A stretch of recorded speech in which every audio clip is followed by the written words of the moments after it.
நம்ம பாடுபட்டு தேடுற பணத்தை எதுக்காக எவ்வளவு செலவழிக்கிறோம், எதுக்காக எவ்வளவு சேர்த்து வைக்கிறோம், இது புரிஞ்சுடுத்துன்னு வச்சுக்கோங்களேன். நான் கொடுக்குற போது பணத்தை இப்படி கொடுத்து திருப்பி வாங்கும்போது நிறைய வாங்குவேன், கொடுப்பேன் ஆனால் வாங்குவேன் அப்படிங்கிற மாதிரி ஆட்டிடியூடோடு கொடுக்குற போது திருப்பி வரும். எனக்கு பணமே இல்லை, என் கையில் பணமே இல்லை, எனக்கே பத்தலை, நான் சம்பாதிக்கிறதே பத்தலை அப்படின்னா பிரபஞ்சம் என்ன சொல்லணும்? ஓகே, பத்தலை. ஒரு இன்வெஸ்ட்மெண்ட் போடுறோம், இன்னைக்கு ஷேர்ஸில் ஒரு பெனிஃபிட் வருது, ப்ராஃபிட் வருது. அந்த ப்ராஃபிட் என்னோடது இல்லை, நான் போட்ட பணம் தான் என்னோடது. அந்த ப்ராஃபிட்டை தூக்கி நீங்கள் வெளியில் வச்சுடுங்க. இவங்க என்ன பண்ணுறாங்கன்னா ப்ராஃபிட்டை தூக்கி திருப்பி ரீஇன்வெஸ்ட் பண்ணுவாங்க, மாட்டிப்பாங்க. தானம் பண்ணி பாருங்க, நிச்சயமா உங்களுடைய வளர்ச்சியானது நிறைய இருக்கும். எந்த ஒரு பிளான்ட்டும் வாசல் படியில குறுக்க வரும்படியோ நம்ம தாண்டி போகும்போது காலில் தட்டும்படியோ வைக்காதீங்க.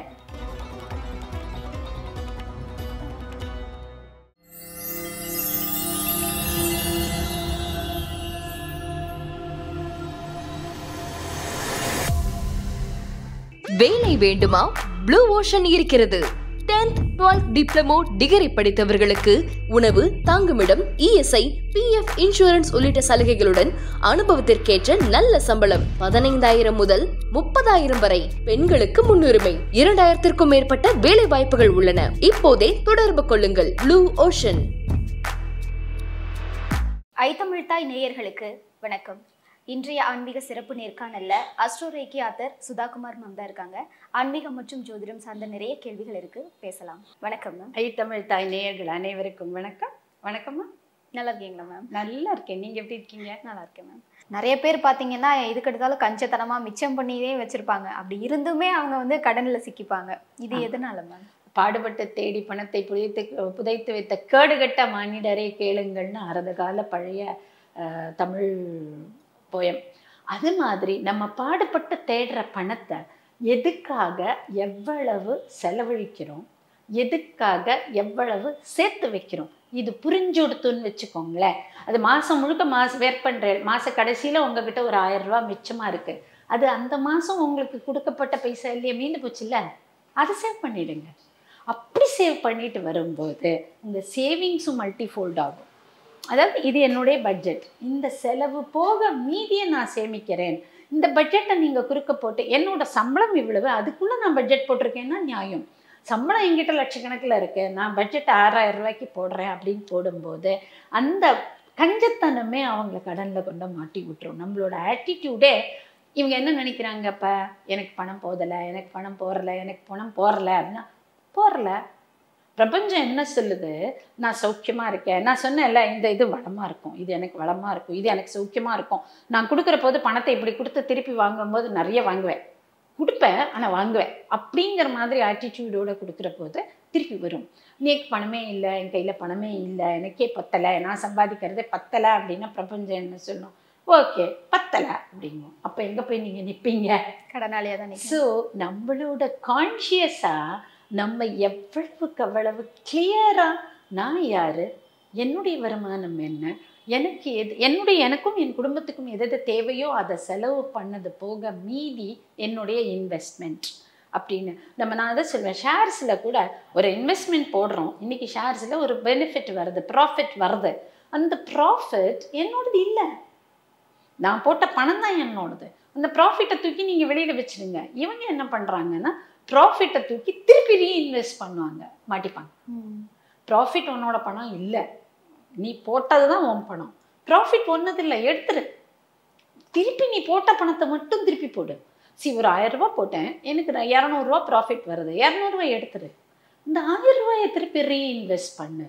அதில் வர 400 ரூபா ப்ராஃபிட், 400 ரூபாய் எடுத்துரு. திருப்பி இந்த 1000 ரூபாய் இன்வெஸ்ட் பண்ணு. இப்படி பண்ணி பார்த்தால் நம்ம ஷேர்ஸில் கூட ஏமாற மாட்டோம், நஷ்டத்தை சந்திக்க மாட்டோம். பிஸ்னஸ்லையும் இதே தான். எது என்னோட பிஸ்னஸ், இதுக்கு எவ்வளோ எனக்கு ப்ராஸ்பெக்டிவான மணி, இதில் ப்ராஃபிட் இவ்வளவு, இந்த ப்ராஃபிட்லேருந்து என்னோட கெயின் இவ்வளவு, என்னோட மணி இவ்வளவு, இந்த கெயின்லேருந்து I am going to divide it into my family, my business, my partners. தெரிஞ்சு நீங்கள் ஒரே ஒரு சின்ன கணக்கு போட்டு பண்ணி பாருங்கள். ஒன்றும் இல்லை, பாஸ் பட்டன் வச்சு என்ன பண்ண போகிறோன்னு புரிஞ்சு யோசித்து அமைதியாக எதை பண்ணினாலுமே பிரச்சனை வராது. தப்பு எனக்கு 2000 ரூபா லாபம் வந்ததுன்னா 2000 அப்படியே போடுறேன், 4000 ரூபாய் லாபம் வந்தது 4000 நான் அப்படியே போடுறேன், 6000 ரூபாய் லாபம் வந்தது 6000 அப்படியே போடுறேன், மாத்தம் போச்சு. அப்படி இல்லாமல் சீர்படுத்தி நம்ம பணத்தை செலவழிச்சு தேவையான அளவு சேவும் பண்ண நம்ம கற்றுண்டோம்னா வருமானமானது அபரிமிதமாக வளரும்.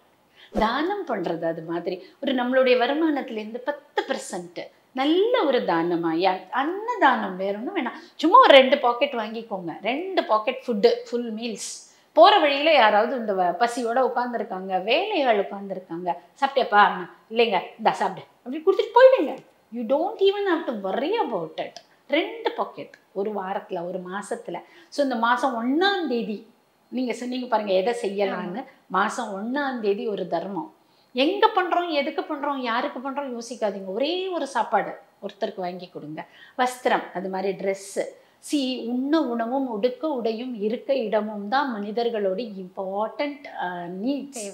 இந்த நீட்ஸில் இருக்க இடம்ங்கிறது நம்மளால் ஏற்பாடு பண்ண முடியாது. It's a very expensive job. எத்தனை பேரால் பண்ண முடியாது.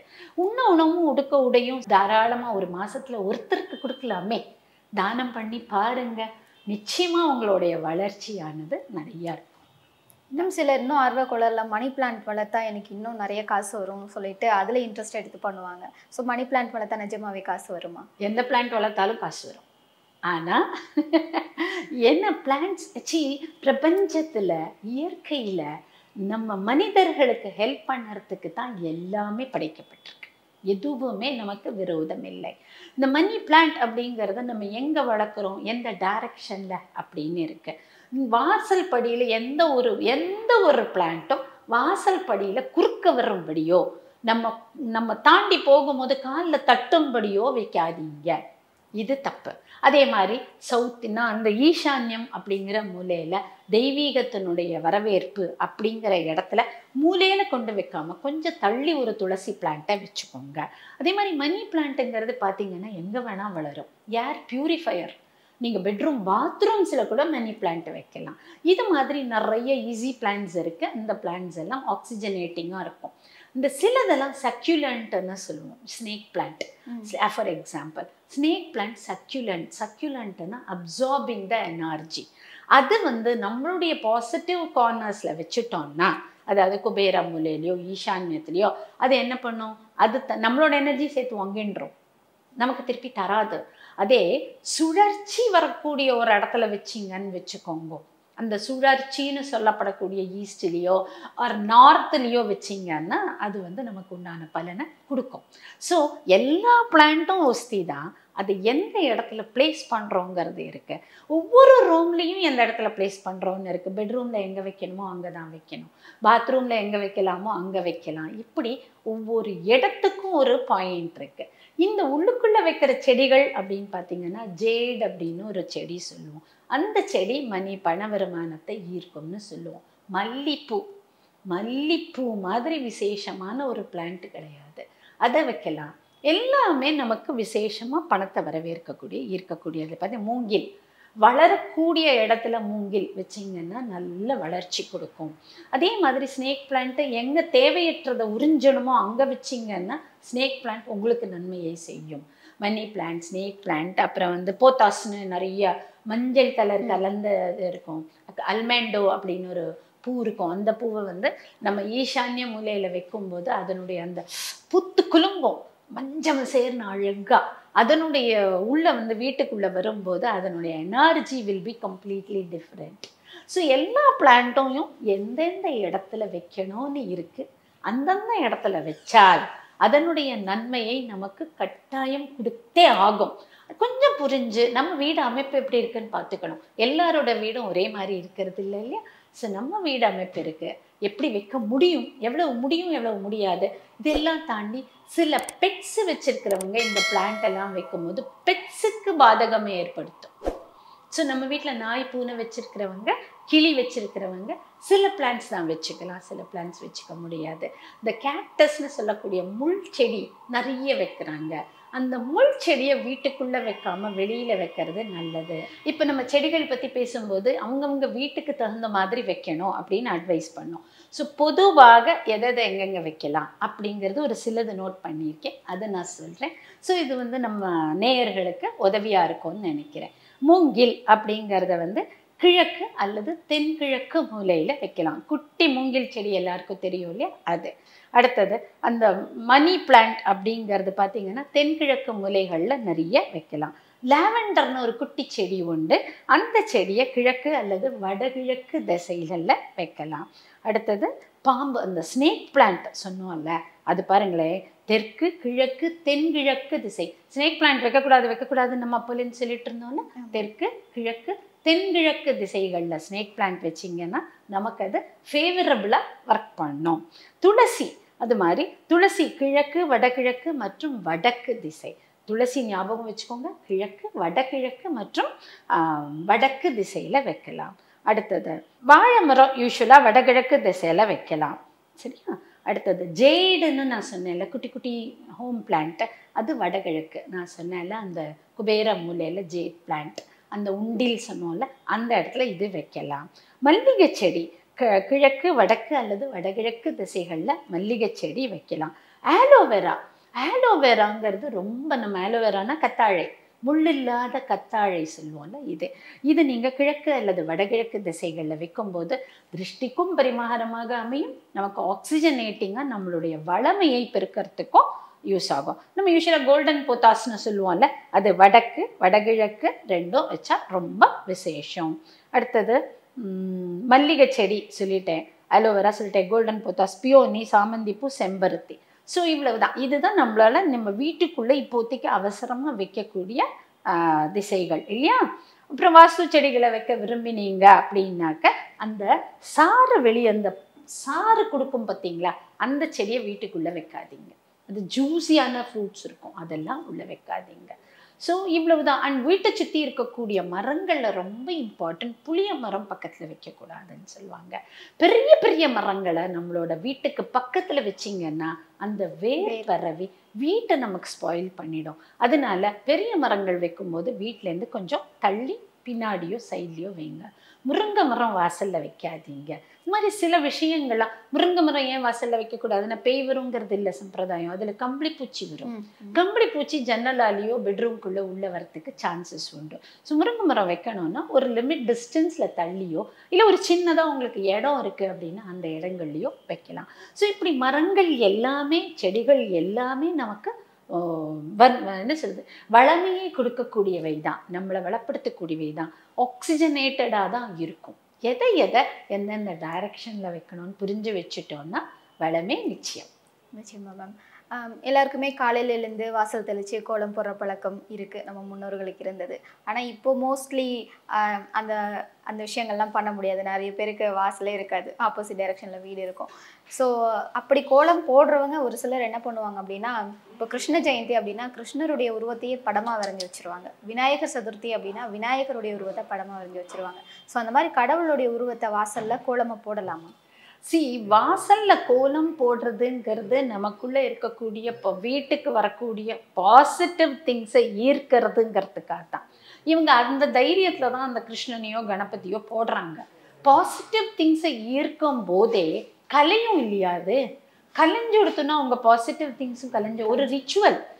கோலம் போடுறதுங்கிறது ஒரு ரிச்சுவல். நான் இந்த கோலத்தை அழகாக வரைவதன் மூலமாக என் வீட்டுக்குள் நல்லவற்றை, விநாயகரை வரவேற்கிறேன், கிருஷ்ணனை வரவேற்கிறேன்.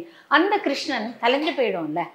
ஸோ கலையிற இடத்த விட நீங்கள் ஒன்று பண்ணலாம், ஒரு மணப்பலகா மாதிரி போட்டு கொண்ட வச்சுட்டு அடுத்த நாள் வீட்டுக்குள்ளே எடுத்துகிட்டு வந்து பாத்ரூமில் அதை நல்லா கழுவலாம். எப்படின்னா அதே கடவுளுக்கு அபிஷேகம் பண்ணுற ரிச்சுவலோட, அந்த கடவுளுக்கு அபிஷேகம் செய்யும் போது எப்படி கலைஞ்சு தண்ணியில் கரைஞ்சு போகிறதோ அது மாதிரி போகலாம். இல்லை வீட்டு வாசலை கூட நீங்கள் நீட்டாக கழுவி விடணும். அது கண்ணாப்பினான் ஆகி செதஞ்சு போய் மிதிப்பட்டு கலைஞ்சு ஆகும்போது நமக்கு வர வேண்டிய பாசிட்டிவ் திங்ஸ்லையும் சின்ன சின்ன நெகட்டிவ் வந்து ஒட்டிக்கும், கலைஞ்சு போகிறது இல்லையா? ஸோ நம்மளோட ரிச்சுவல் நம் மனதையும் நம் உடலையும் நம் குடும்பத்தாரின் அனைவரது வாழ்க்கையையும் வளமேற்கும் அப்படின்னாக்க அதை செய்யலாம்.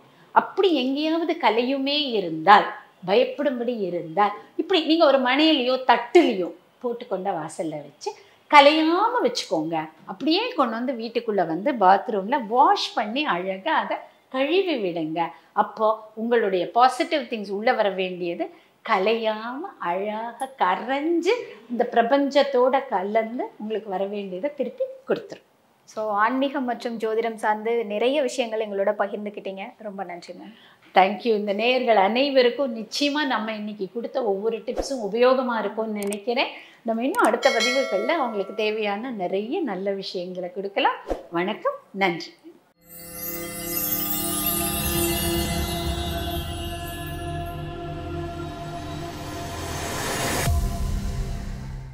வேலை வேண்டுமா?